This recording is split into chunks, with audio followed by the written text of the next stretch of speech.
Bismillahirrahmanirrahim. Assalamualaikum warahmatullahi wabarakatuh. Sebelum kita mendengar pembentangan dari kumpulan kami, marilah kita dengar pantun pembuka bicara.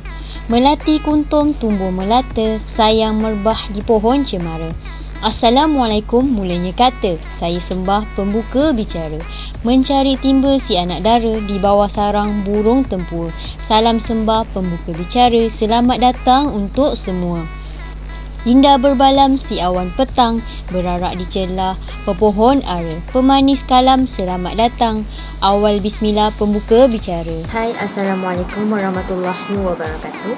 Nama saya Nur Hazika binti Rasul. Nombor matrik saya di 2110104. Di sini saya dan kumpulan saya akan membentangkan tentang model Reggio Emilia. Assalamualaikum warahmatullahi wabarakatuh. Saya Nursyada binti Asri bernombor matrik di 2110249. Saya akan membentang tentang sendatar belakang Reggio Emilia, prinsip Reggio Emilia dalam pelajaran dan sejarah Reggio Emilia. Latar belakang Reggio Emilia. Jika kita ingin masukkan anak kita ke sekolah tadika atau ingin berpindah ke sekolah lain, kita pasti ingin mengetahui cara kaedah yang falsafah yang mereka gunakan di sekolah.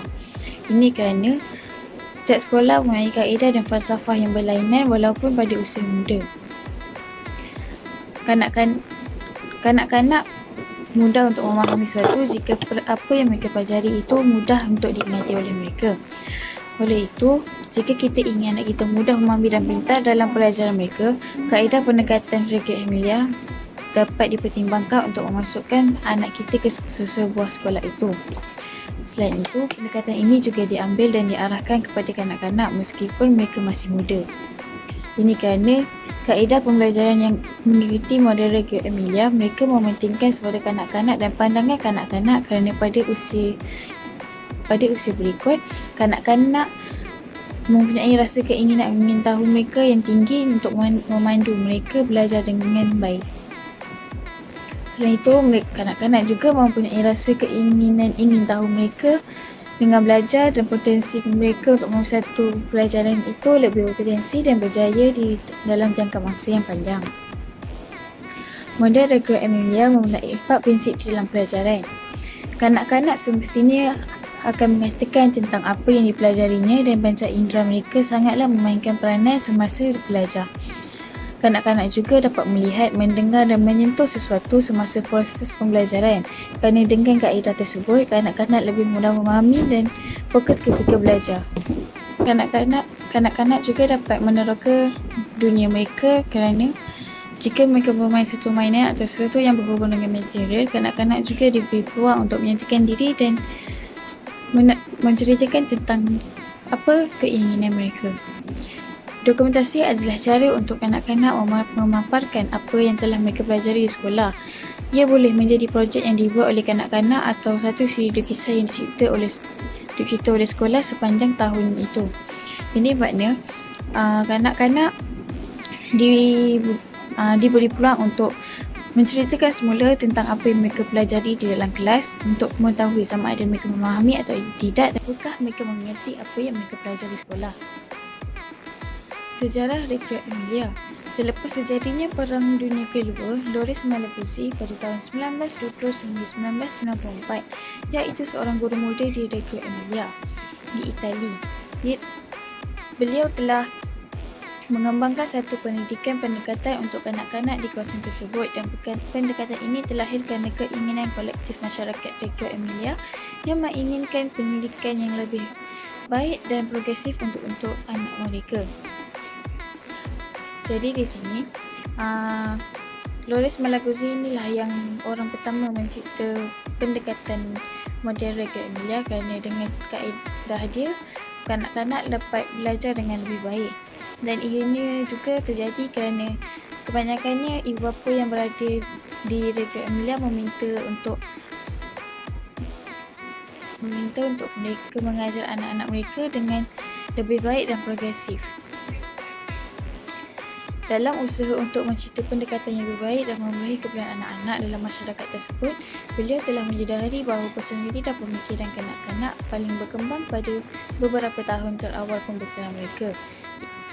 Di sini adalah terbukti bahawa pemikiran kanak-kanak daripada kecil telah berkembang dengan lebih pesat daripada orang dewasa. Namun, pada tahun 1991, pendekatan Reggio Emilia semakin terkenal dan mendapat pengiktirafan dari majalah Newsweek sebagai salah satu daripada 10 sekolah terbaik di dunia, dan pada tahun 1997, pusat kanak-kanak prasekolah dan kanak-kanak di Reggio Emilia telah dinaik taraf. Justru itu, Reggio Emilia juga telah bekerjasama dengan Sekolah Pendidikan Harvard untuk satu projek yang membincangkan tentang perkembangan pendidikan awal kanak-kanak, dan ianya termuka seperti di Google dan Bank Dunia yang menjadi penyokong terkenal bagi pendekatan ini. Jadi, model Reggio Emilia ini mula terkenal apabila beliau telah bersatu dengan Sekolah Pendidikan Harvard untuk membincangkan tentang projek perkembangan pendidikan awal kanak-kanak. Malahan, itu yang membuatkan pendekatan Reggio Emilia sangat menarik dan ini kerana pendidikan ini tidak memiliki kurikulum yang tetap, peperiksaan piawai dan bagi persediaan guru, proses akreditas dan sebagainya. Tumpuan Reggio Emilia adalah untuk membantu kanak-kanak untuk mengutarakan pengalaman mereka melalui proses pemikiran kritis dan kerjasama dari rakan dan guru mereka. Di sini menunjukkan bahawa pendekatan Reggio Emilia amat mementingkan kepada kanak-kanak dan tidak mementingkan kepada sesuatu yang lain. Ini kerana kanak-kanak mempunyai pemikiran dan perkembangan awal mereka sangat pesat, dan kita harus memberikan tumpuan selebihnya kepada kanak-kanak.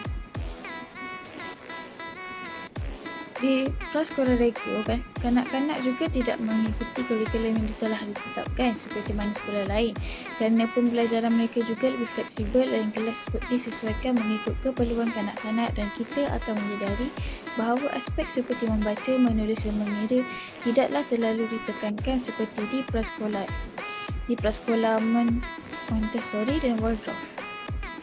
Ini kerana pendidikan Reggio Emilia dipercayai bahawa terdapat 100 kaedah berbeza di mana kanak-kanak boleh belajar. Mereka juga boleh menjadi seorang pemikiran kritis, melalui tarian, berlakon, olok-olok dan membuat eksperimen. Ini adalah sebab mengapa minat kanak-kanak sangat dititik beratkan di dalam pemilihan idea bagi aktiviti kelas mereka, kerana kaedah penyelidikan telah didapati bahawa pelajar membutuhkan pemahaman yang lebih mendalam dan kanak-kanak lebih berkeinginan untuk belajar dan mengambil dalam sesuatu bahagian secara aktif apabila subjek yang sedang mereka pelajari adalah sesuatu benda yang menarik. Oleh itu, jika kita ingin mengajar mereka, kita haruslah mencari kaedah yang dapat menarik perhatian kanak-kanak, kerana kanak-kanak mudah tertarik dengan sesuatu yang menarik dan menyeronokkan. Assalamualaikum warahmatullahi wabarakatuh. Nama saya Siti Najah binti Hairul Anwar. Nombor metrik saya di 2110322. Saya daripada kumpulan Lipat 6. Saya akan menceritakan tentang pendekatan Reggio Emilia dan kurikulum. Pendekatan Reggio Emilia bagi pendidikan awal kanak-kanak telah menarik perhatian pendidik-penyelidik dan sesiapa sahaja yang tertarik pada pendidikan awal kanak-kanak dengan amalan yang terbaik. Pendekatan Reggio Emilia ialah Leila Gandini dan Baji Renkin. Leila Gandini merupakan seorang penulis dan guru yang berbangsa Itali. Beliau juga melanjutkan pelajaran hingga ke peringkat PhD. Beliau telah dilantik sebagai penasihat kepada pendekatan Reggio Emilia dalam program pendidikan awal kanak-kanak di Amerika Syarikat. Ia juga seorang penulis dan editor kepada penerbitan dalam bahasa Inggeris dan Itali mengenai pendidikan awal kanak-kanak dan cerita rakyat Itali. Baji Renkin pula merupakan seorang pengarah eksekutif NMA AYC, iaitu agensi peneraju bagi Early Childhood New Mexico. Pendekatan Reggio Emilia juga percaya bahawa kanak-kanak belajar melalui interaksi dengan orang lain termasuk ibu bapa, kaki, tangan dan rakan-rakan di persekitaran pembelajaran yang aktif. Pendekatan Reggio Emilia melihat anak-anak mempunyai sikap berdaya saing, kreatif dan ingin tahu, imajinasi intensif dan mempunyai keinginan untuk berinteraksi dengan berkomunikasi dengan orang lain. Kaedah atau pendekatan pendidikan Reggio Emilia Approach iaitu REA terutama untuk kanak-kanak berbeza daripada pendekatan konvensional. Pendekatan REA ini juga komited dan mencipta keadaan pembelajaran yang menggalakkan dan memudahkan kanak-kanak untuk membina kekuatan berfikir sendiri melalui penggabungan seluruh bahasa, ekspresi, komunikasi dan kognitif. Pendekatan Reggio Emilia juga dipandang sebagai sumber atau inspirasi untuk membantu pendidik orang dewasa dan kanak-kanak ketika mereka bekerjasama untuk membangun program pendidikan mereka sendiri. Bagi kurikulum REA pula, visi Reggio Emilia tentang kanak-kanak ialah sebagai pembelajar yang kompeten dalam menghasilkan anak yang kuat seperti mana yang diarahkan model kurikulum. Sebuah kurikulum yang muncul adalah salah satu yang dibangun berdasarkan kepentingan anak-anak. Topik untuk studi ditangkap dari pembicaraan anak-anak, masyarakat atau keluarga melalui peristiwa serta kepentingan yang diketahui anak atau keluarga. Serta kepentingan yang diketahui anak-anak misalnya bayangan, genangan air dan lain-lain. Ia bertujuan untuk kemajuan kanak-kanak tetapi kurang ruang lingkup dan urutan. Kanak-kanak juga digalakkan untuk menggambarkan pemahaman mereka melalui salah satu dari bahasa simbolik iaitu gambar, patung, bermain drama dan menulis. Tujuan pembelajaran dalam pendekatan Reggio Emilia juga adalah untuk mengkomunikasikan kekuatan idea-idea dan hak-hak anak, potensi dan sumber-sumber yang seringkali terabai. Mempromosikan pembelajaran, penelitian, eksperimen dalam pembelajaran dengan konteks pembelajaran yang etis, konstruktif dan kreatif. Meningkatkan profesionalisme guru menunggu suatu kesedaran yang tinggi terhadap nilai-nilai kerjasama dan kebermaknaan hubungan antara anak dan keluarga. Juga ia menjadikan topik utama dari nilai penelitian, interpretasi dan dokumentasi dari pengetahuan yang dibangun dari proses berfikir kanak-kanak. Ia juga mengorganisasikan kunjungan terbimbing ke dalam program pendidikan, pameran budaya, seminar dan kursus-kursus dalam isu pendidikan dan budaya anak pada masa kini. Hai, Assalamualaikum warahmatullahi wabarakatuh. Nama saya Nurianta Ayu Iliana Timahai. Di rumah metrik saya di Lai 71104. Saya di sini ingin membentangkan tentang prinsip pendekatan Reggio Emilia dan juga peranan menyokong aspek pendekatan Reggio Emilia. Berikut merupakan prinsip pendekatan Reggio Emilia. Yang pertama adalah gambaran tentang anak. Pendidik di Reggio Emilia harus memiliki pandangan bahawa setiap anak berkompetisi kuat dan penuh dengan idea sehingga mampu membuat program pengembangan yang dapat mengoptimalkan semua itu. Kedua, lingkungan sebagai guru ketiga. Lingkungan merupakan guru ketiga yang memberikan kesempatan pada anak untuk membangun pemahaman sosial dan kehidupan, memberi pengalaman anak sebagai bahagian dari masyarakat. Yang ketiga, kolaborasi kerjasama. Kerjasama yang berusaha dijalankan dalam kurikulum Reggio Emilia adalah kerjasama antara berbagai komponen, antara lain kerjasama antara guru, anak dengan guru, anak dengan orang tua dan komunitas yang lebih besar. Yang keempat, dokumentasi. Dokumentasi merupakan kegiatan untuk menyimpan proses kegiatan anak yang nantinya dapat digunakan sebagai portfolio dan laporan perkembangan anak serta evaluasi. Kegiatan pembelajaran dokumentasi meliputi gambaran verbal dan visual dan aktivitas anak dalam proses pembelajaran. Yang kelima, provokasi. Kegiatan provokasi berupa kegiatan mendengarkan secara intensif apa yang menjadi minat anak yang disampaikan melalui percakapan ataupun pertanyaan. Provokasi juga dapat menggali idea anak lebih jauh lagi menggunakan berbagai pertanyaan terbuka. Yang keenam, hubungan. Hubungan yang dimaksudkan adalah hubungan antara anak, guru dan orang tua yang merupakan komponen penting dari kurikulum Reggio Emilia ini. Semua komponen ini terlibat dalam perencanaan, proses hingga evaluasi pembelajaran yang dilaksanakan sekolah. Dan akhir sekali, 100 bahasa anak. Ia merupakan kegiatan untuk memberi kesempatan anak menyampaikan idenya secara verbal dan simbolik menggunakan berbagai media yang ada. Berikut adalah peranan menyokong aspek pelaksanaan pendekatan Reggio Emilia pula. Yang pertama adalah pendekatan Reggio.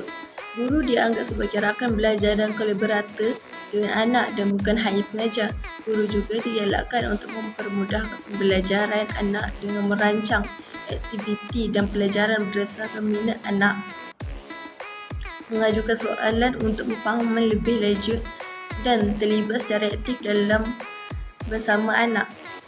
Yang kedua, guru juga perlu mengekalkan penyertaan yang aktif dan saling dalam aktiviti untuk memastikan bahawa kanak-kanak memahami dengan jelas apa yang diajar.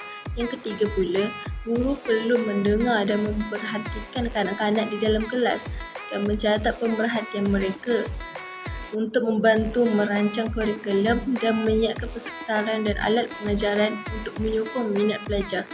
Yang keempat, guru juga harus memberi perhatian teliti terhadap dokumentasi dan penyampaian pemikiran pelajar. Yang kelima pula, kepentingan persekitaran terletak pada kepercayaan bahawa kanak-kanak dapat mencipta makna dan memahami dunia mereka dengan sebaik-baiknya. Melalui persekitaran yang menyokong hubungan yang kompleks, bervariasi, berterusan dan berubah antara orang, dunia, pengalaman dan idea. Yang keenam, bilik belajar terbuka ke pusat piazza, dapur terbuka untuk dilihat dan akses ke masyarakat. Luar dan sekitarnya disediakan melalui halaman, tingkap besar dan pintu luar di setiap kelas. Yang ketiga, elemen persekitaran yang menyokong termasuk ruang yang mencukupi untuk perkalan yang sering disusun semula untuk menarik perhatian kepada ciri estetika mereka. Di setiap kelas terdapat ruang studio dalam bentuk yang besar terletak di pusat atelier dan atelier mini yang lebih kecil. Dan akhir sekali, di seluruh sekolah terdapat usaha untuk mewujudkan peluang kanak-kanak berinteraksi. Kawasan berpakaian tunggal berada di piazza tengah. Bilik belajar digabungkan dengan telefon laluan atau tingkap dan ruang makan tengah hari serta bilik mandi dirancang untuk mendorong masyarakat. Dan itu sahaja daripada saya. Sekian, terima kasih. Assalamualaikum warahmatullahi wabarakatuh. Saya Siti Nurhazia Binti Zalinsha. Nombor matrik saya D211082. Hari ini saya akan menerangkan tempat belajar dan kurikulum Reggio Emilia. Pusat belajar yang pertama ialah Ray of Light Artillerista Class, tempat untuk meneliti penggunaan cahaya. Yang kedua, Artillerista Class merupakan bengkel seni untuk aktivitas sebagai seni. Yang ketiga pula ialah Play Class. Play Class ialah kelas yang isinya tanah liat yang dijadikan projek bagi kegiatan pembelajaran kanak-kanak, dan kanak-kanak dapat bereaksi dengan berbagai macam tanah liat. Yang keempat, Remida Class berisi berbagai bahan bekas yang dapat bereaksi menjadi alat dan media pembelajaran saat melaksanakan projek tertentu bersama kanak-kanak. Yang kelima, Natural Class, kelas yang menyediakan berbagai bahan pembelajaran dari alam semula jadi. Kelas ini dapat pada dalam ruangan dan pula di luar ruangan. Akhir sekali, Role Play. Role Play merupakan arena bermain peranan sepuasnya. Seterusnya, kurikulum Reggio Emilia. Yang pertama, kurikulum Reggio Emilia diciptakan oleh Loris Malaguzzi dan ibu bapa di daerah sekitar Reggio Emilia, Itali setelah Perang Dunia yang Kedua. Selain itu, kerana jumlah angkatan tentera kerja lelaki berkurang akibat perang, wanita terpaksa menjadi tenaga kerja di kilang-kilang dan industri. Ditambah pula dengan keadaan yang penuh dengan kehancuran, ibu bapa merasakan perlu adanya pendekatan baru untuk mengajar anak-anak mereka. Ibu bapa ini merasakan bahawa tahun-tahun awal perkembangan anak mereka membentuk diri mereka sebagai individu. Akhirnya, dalam kurikulum Reggio Emilia menggunakan falsafah teori John Dewey teori Piaget dan Vygotsky. Hai, Assalamualaikum warahmatullahi wabarakatuh. Nama saya Nurul Hazika binti Rasul. Nombor metrik saya D2110154. Di sini saya akan menceritakan tentang kelebihan dan kelemahan Reggio Emilia. Kelebihan Reggio Emilia ialah kanak-kanak telah dilatih untuk bekerja memerhatikan sesuatu benda berdasarkan rancangan kajian dan masa yang telah disediakan. Seterusnya, kurikulum ini telah dibuat berdasarkan keperluan kanak-kanak juga. Namun, kanak-kanak secara bebas dapat menyalurkan imajinasi mereka melalui kreativiti kanak-kanak yang telah disokong sepenuhnya oleh pendekatan tersebut. Seterusnya, kelemahan Reggio Emilia pula, dia memerlukan banyak bahan dan peralatan untuk menyokong kreativiti kanak-kanak. Bukan sahaja guru yang diperlukan dalam pendekatan ini. Namun, kreativiti kanak-kanak juga akan terlatih oleh guru-guru yang berkreativiti tinggi. Namun, mereka memerlukan bangunan yang lebih besar untuk pendekatan ini. Namun, hal ini kerana terdapat banyak pusat dan kawasan yang diperlukan untuk kanak-kanak belajar. Sekian, terima kasih. Okey, berakhirlah di sini penutup untuk model Reggio Emilia. Metod atau pendekatan pendidikan adalah untuk kanak-kanak awal yang berbeza dengan pendekatan konvensional iaitu Reggio Emilia. Pendekatan yang ini berkomited mewujudkan keadaan pembelajaran yang akan mendorong dan memudahkan kanak-kanak dalam membina daya berfikir mereka sendiri melalui penggabungan semua bahasa komunikatif dan kognitif ekspresif. Menurut Loris Malaguzzi 1920-1994 telah mewujudkan pendekatan Reggio Emilia di sebuah kota di Italia Utara yang disebut oleh Reggio Emilia. Pendekatan Reggio Emilia ini adalah merupakan model pembelajaran yang telah menjadikan metod projek sebagai metod utama dalam pembelajaran. Prinsip-prinsip dari Reggio Emilia adalah berpusat pada kanak-kanak, projek persekitaran sebagai guru ketiga, hubungan kolaborasi guru sebagai penyelidik, dokumentasi, progetation, provokasi dan 1000 bahasa kanak-kanak. Seterusnya, dalam permohonan pendekatan Reggio Emilia, setiap aspek menyokong pelaksanaan proses pembelajaran dengan menekankan bagaimana proses pembelajaran dengan pendekatan Reggio Emilia telah menjadikan berjaya. Hal ini menyebabkan kerana peranan setiap aspek ini adalah sangat penting. Penutup pembentangan dari saya Nurul Hazika binti Rasul.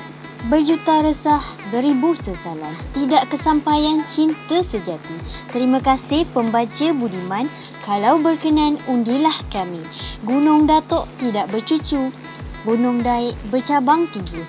Segala info diharap membantu. Semoga menjadi panduan semua. Sekian, terima kasih daripada kumpulan kami.